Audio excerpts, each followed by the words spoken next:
नमस्कार। मैं वीके शास्त्री आप सभी दर्शकों का बहुत बहुत स्वागत करता हूं। पराक्रम, साहस, शौर्य और ऊर्जा के कारक मंगल, टाइम की पंक्चुअलिटी और अनुशासन के कारक मंगल, देश की आंतरिक एवं बाह्य सुरक्षा में लगे हुए सैन्य बलों के कारक मंगल, मेडिकल, सर्जरी एवं गेम्स और स्पोर्ट्स के कारक मंगल, टेक्निकल फील्ड, इंजीनियरिंग और फायर रिलेटेड एरियाज़ के कारक मंगल, और साथ ही साथ क्रोध, उग्रता, शत्रुता और एक्सीडेंट्स के कारक मंगल 13 मार्च 2023 को राशि परिवर्तन करेंगे और अपने प्रबल शत्रु बुध की राशि मिथुन राशि में गोचर करेंगे। मिथुन राशि में मंगल बहुत अच्छा महसूस नहीं करते, लेकिन यहाँ इस गोचर की सबसे बड़ी बात है कि मंगल और शनि एक दूसरे से त्रिकोण पर होंगे, एक दूसरे को एक्टिवेट करेंगे। और सबसे अच्छी बात यह कि शनि उदित हो चुके होंगे और इस तरह 10 मई तक मंगल और शनि त्रिकोण पर रहते हुए अपने अपने कारक तत्वों से संबंधित फल आपको प्रदान करेंगे। तो मंगल के राशि परिवर्तन का आपके जीवन पर क्या प्रभाव पड़ेगा, इसी का विश्लेषण करेंगे इस वीडियो में। लेकिन उससे पहले ये समझेंगे कि मंगल क्या हैं, क्योंकि जब तक हम मंगल को नहीं समझेंगे तब तक मंगल के राशि परिवर्तन के प्रभाव को नहीं समझ पाएंगे। फिर बात करेंगे मीन राशि के जातकों पर मंगल के महापरिवर्तन के प्रभाव के बारे में। ये विश्लेषण आपकी चंद्र राशि के आधार पर किया जा रहा है और वीडियो के अंत में मैं आपको मंगल के उपाय भी बताऊंगा। दूसरी बात, कमेंट बॉक्स में किसी भी अनजान व्यक्ति के द्वारा दिए गए किसी भी नंबर पर कांटेक्ट मत कीजिएगा, आपके साथ फ्रॉड हो सकता है।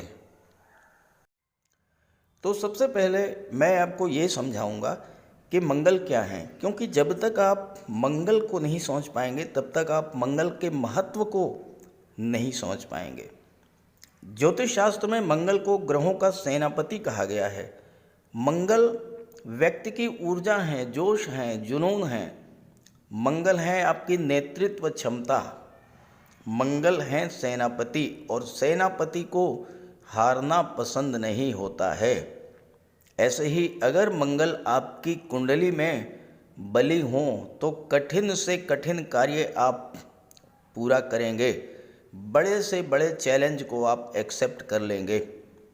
मंगल के कारण व्यक्ति में जन्मजात नेतृत्व क्षमता होती है और बली मंगल के प्रभाव से व्यक्ति रक्षा क्षेत्रों, आर्मी, एयरफोर्स, नेवी, पुलिस विभाग में उच्च पद धारण करते हैं। मंगल इंजीनियरिंग और टेक्नोलॉजी के भी कारक हैं और मेडिकल और सर्जरी के भी कारक हैं। बली मंगल के प्रभाव से ही आप अच्छे डॉक्टर, अच्छे सर्जन या इंजीनियरिंग और टेक्नोलॉजी के क्षेत्र में उच्च प्रशासनिक पद प्राप्त कर पाते हैं। मंगल समय की पाबंदी और अनुशासन को शो करते हैं और मंगल के प्रभाव से व्यक्ति गेम्स और स्पोर्ट्स के क्षेत्र में देश दुनिया में देश का नाम रोशन करते हैं। काल पुरुष कुंडली में मंगल प्रथम और अष्टम भाव के स्वामी हैं। प्रथम भाव यानी लग्न भाव को, जो आपके स्वास्थ्य को दर्शाता है। मंगल को ब्लड का कारक माना गया है। शरीर में जो स्थान ब्लड का है वही स्थान 9 ग्रहों में मंगल का है। और मंगल चूंकि अष्टम के भी स्वामी हैं तो अष्टम भाव आकस्मिक दुर्घटनाओं, सर्जरी, दुख और कष्टों के कारक भी मंगल बनते हैं। अगर आपकी कुंडली में मंगल नीच की राशि में है या कमज़ोर हैं या पीड़ित हैं तो आपके जीवन में एक्सीडेंट्स की प्रबलता को बढ़ा देते हैं। आग और बिजली से खतरे बढ़ जाते हैं। ब्लड संबंधी रोगों का शिकार भी बना देते हैं मंगल। कुंडली के पहले, चौथे, 7वें, 8वें और 12वें भाव में अगर मंगल हो तो मांगलिक दोष भी बनता है। मंगल दोष होने पर व्यक्ति का स्वभाव अत्यधिक तेज, गुस्सैल और अहंकारी होता है। वैवाहिक सुख में कमी आती है और ससुराल पक्ष से संबंध भी खराब हो जाते हैं। वैवाहिक संबंधों में कठिनाई आती है और जीवन में संघर्ष, शारीरिक क्षमताओं में कमी, अल्प आयु और कलह की स्थिति पैदा होती है अगर मंगल कमजोर हों। मंगल पूरे 2 माह के बाद राशि परिवर्तन करने जा रहे हैं। 13 मार्च को मंगल का गोचर शत्रु राशि बुध की राशि में होगा। हालांकि शत्रु राशि में गोचर करते हुए मंगल ज़्यादा सहज नहीं महसूस करते हैं, लेकिन मिथुन राशि में गोचर करते हुए मंगल जिन जिन नक्षत्रों से गुजरेंगे वो हैं मृगशिरा नक्षत्र, आर्द्रा नक्षत्र और पुनर्वसु। पहले मृगशिरा नक्षत्र के 2 चरणों में गोचर करेंगे। मृगशिरा नक्षत्र मंगल का ही नक्षत्र है। इसके बाद आर्द्रा नक्षत्र में गोचर करेंगे। आर्द्रा नक्षत्र राहु का है। और इसके बाद पुनः गुरु के नक्षत्र पुनर्वसु नक्षत्र में गोचर करेंगे।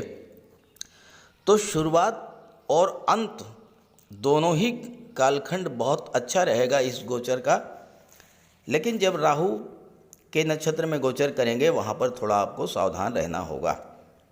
इस गोचर की सबसे महत्वपूर्ण बात यह है कि मंगल शनि से त्रिकोण पर रहेंगे, और जब कोई 2 ग्रह एक दूसरे से त्रिकोण पर होते हैं तो एक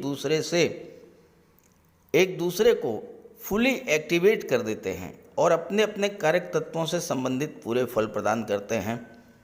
तो इस गोचर काल में मंगल और शनि दोनों ही प्रभावी ढंग से अपना अपना फल प्रदान करने में सक्षम होंगे। तो आइए अब बात कर लेते हैं अलग अलग राशियों पर मंगल के इस गोचर का, इस राशि परिवर्तन का क्या प्रभाव पड़ेगा। तो ये है मीन राशि के जातकों की कुंडली। मंगल का गोचर 13 मार्च को आपकी कुंडली के चतुर्थ भाव में मिथुन राशि में होगा। पिछले 4 महीनों से 13 नवंबर से मंगल वृषभ राशि में गोचर कर रहे थे कुंडली के पराक्रम भाव में। पराक्रम भाव में ही गोचर करते हुए मंगल वक्री हुए, फिर मार्गी हुए।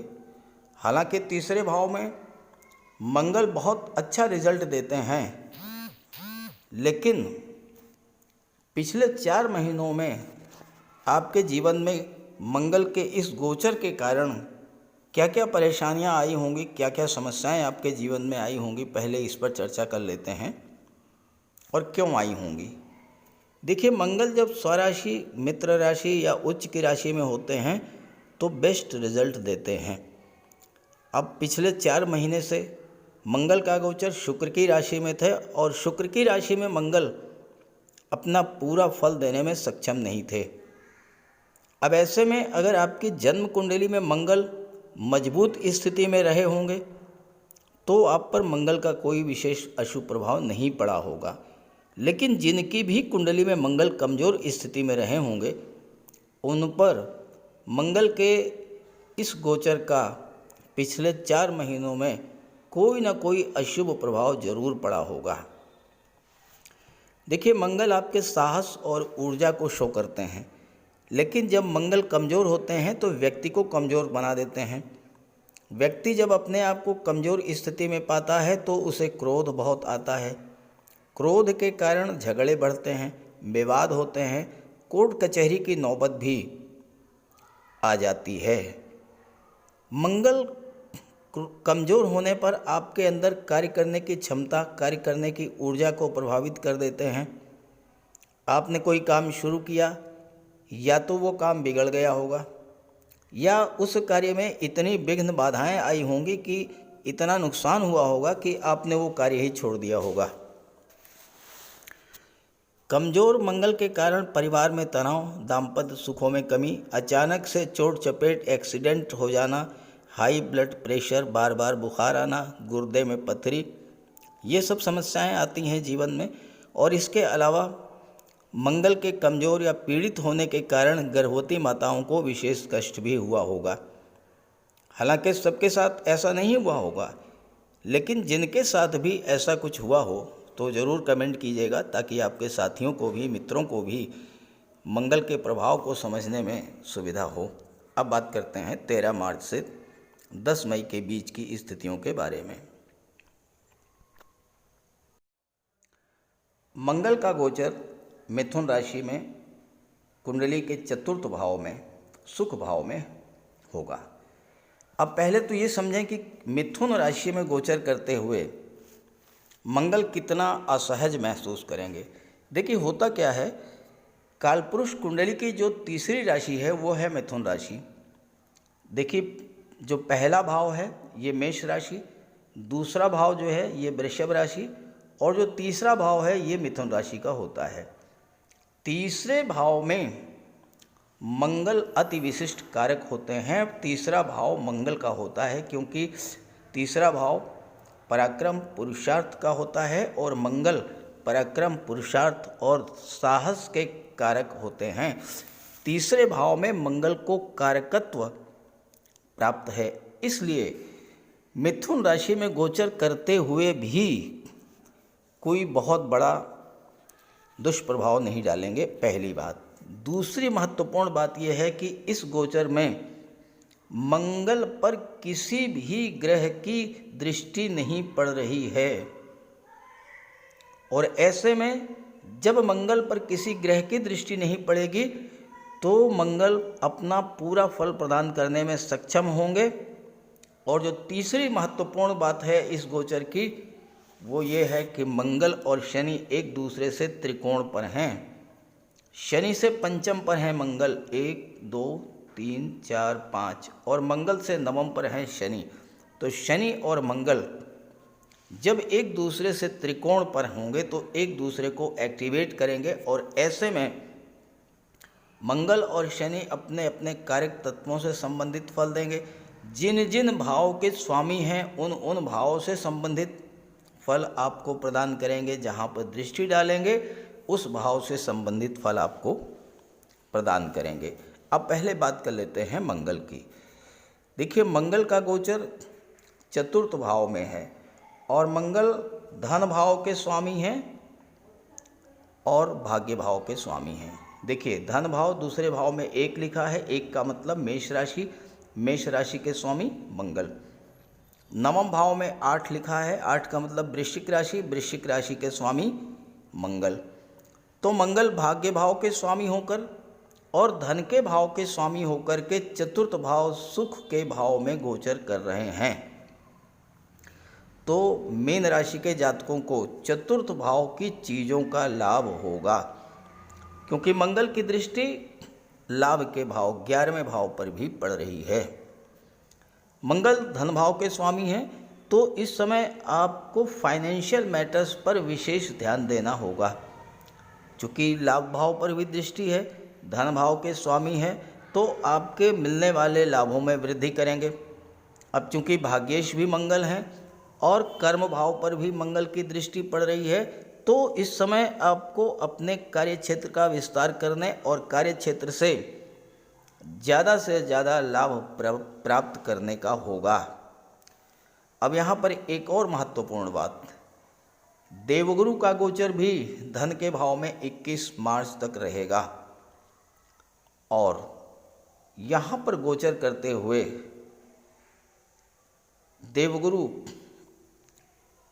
मंगल को प्रभावित करेंगे।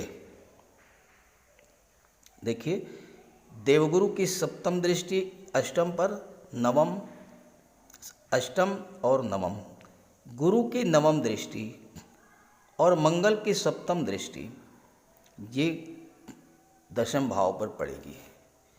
तो कार्य क्षेत्र का विस्तार होगा। जो लोग जॉब में हैं, चाहे वो मंगल से रिलेटेड फील्ड में काम कर रहे हैं, चाहे वो देवगुरु से रिलेटेड फील्ड में काम कर रहे हैं, दोनों ही स्थितियों में गुरु और मंगल कार्य क्षेत्र से बहुत अधिक लाभ प्रदान करने जा रहे हैं।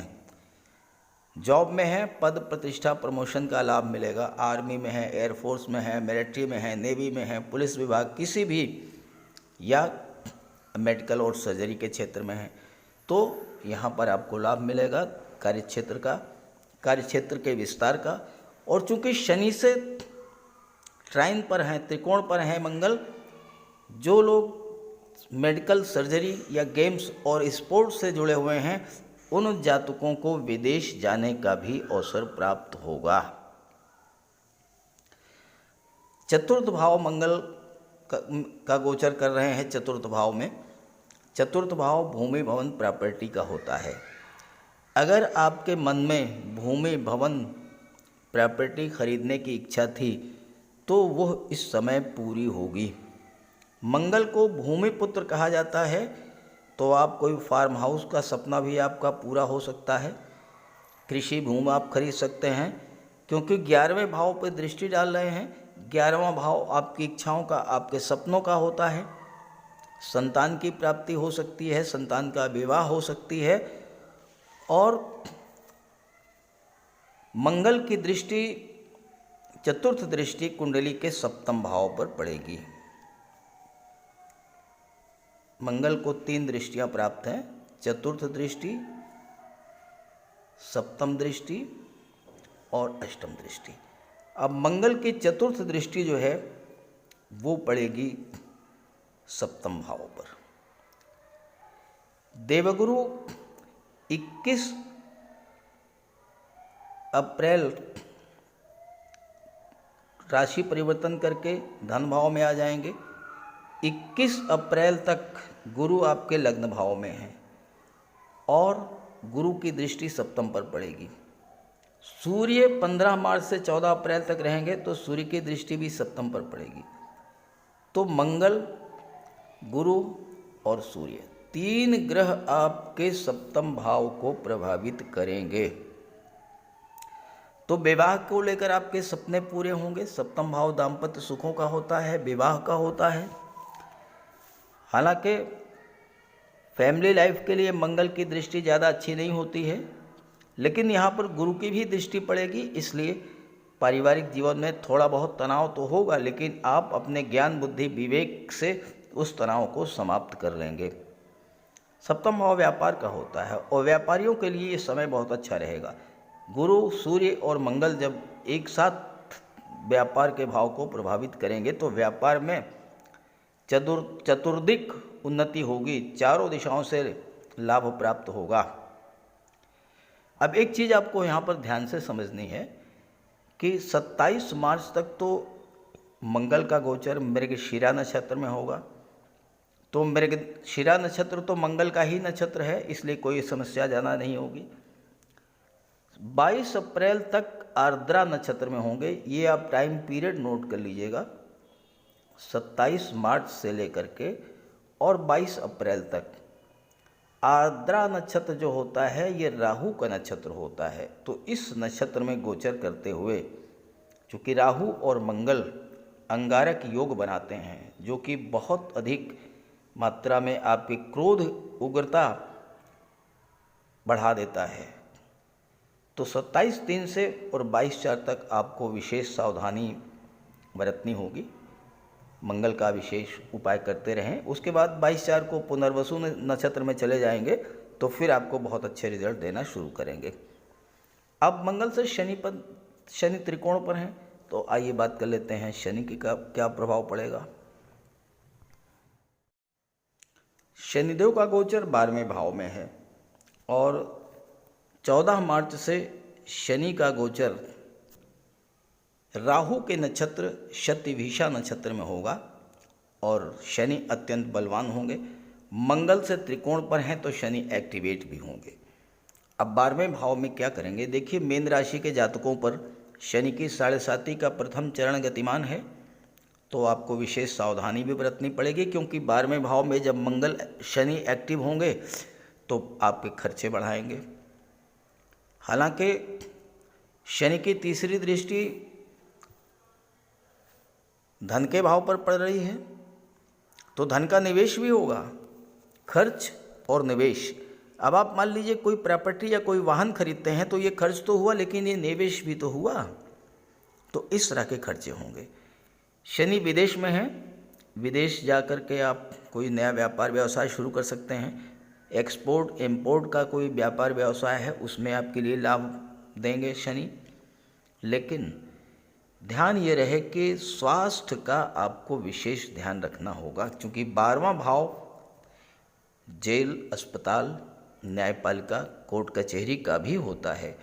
और शनि की दृष्टि छठे पर पड़ रही है, तो यहाँ पर शनि की दृष्टि आपके रोग शत्रु विघ्न बाधाओं का तो विनाश करेंगे, लेकिन खुद जो है 12वें भाव में गोचर कर रहे हैं, तो ऐसे में आपको स्वास्थ्य को लेकर के विशेष सावधानी, खास करके अगर आप आर्थराइटिस की प्रॉब्लम है, जोड़ों में दर्द है, घुटनों में दर्द है, बैक पेन है, इस तरह की समस्याएं हैं, तो थोड़ा आपको सावधानी बरतनी होगी। और चूंकि शनि सेकंड हाउस पर दृष्टि डाल रहे हैं, तो थोड़ा बहुत परिवार में भी तनाव हो सकता है, लेकिन धन का निवेश तो होगा, पर्याप्त निवेश होगा, वाहन प्रॉपर्टी में होगा, मकान आप खरीद सकते हैं, ये सब चीज़ें आपके जीवन में आएंगी। और चूंकि शनि की दृष्टि भाग्य भाव पर पड़ेगी और भाग्य भाव के स्वामी मंगल हैं, तो मंगल शनि एक दूसरे से त्रिकोण पर हैं, एक दूसरे को एक्टिवेट करेंगे, तो हर तरह से आपको भाग्य का तो सपोर्ट मिलेगा ही मिलेगा। दूसरी बात, गुरु की दृष्टि 21 अप्रैल के बाद अष्टम भाव पर पड़ना शुरू हो जाएगी, तो अष्टम भाव पर जब गुरु की दृष्टि पड़ती है तो आपको दैवी सपोर्ट मिलता है, ईश्वर की विशेष कृपा आप पर होती है। किसी तरह की आप परेशानी में हैं, उससे बाहर निकलने का आपको मार्ग मिल जाएगा। अब एक बात और आप समझें कि शनि 12वें में है, 12वां भाव धर्म अध्यात्म का भी होता है, तो चूंकि आपके जीवन में 7.5 चल रही है, जितना अधिक आप धर्म अध्यात्म से जोड़ेंगे, गरीबों की मदद करेंगे, गरीबों पर दया करेंगे और साथ ही साथ दान पुण्य करेंगे, धर्म अध्यात्म से जुड़ेंगे, उतना ही अधिक आपको लाभ होगा। और इस मंगल के गोचर का विशेष लाभ आपको मिले, इसके लिए आप मंगल का उपाय जरूर कीजिएगा। तो बात करते हैं उपायों पर। मंगल का सबसे बड़ा उपाय है बजरंगबली की उपासना करना। आप बजरंगबली की उपासना कीजिए, बजरंगबली के मंदिर में जाइए, उनके चरणों का सिंदूर अपने मस्तक पर धारण कीजिए, साथ ही साथ हनुमान चालीसा का पाठ कीजिए, बजरंग बाण का पाठ कीजिए।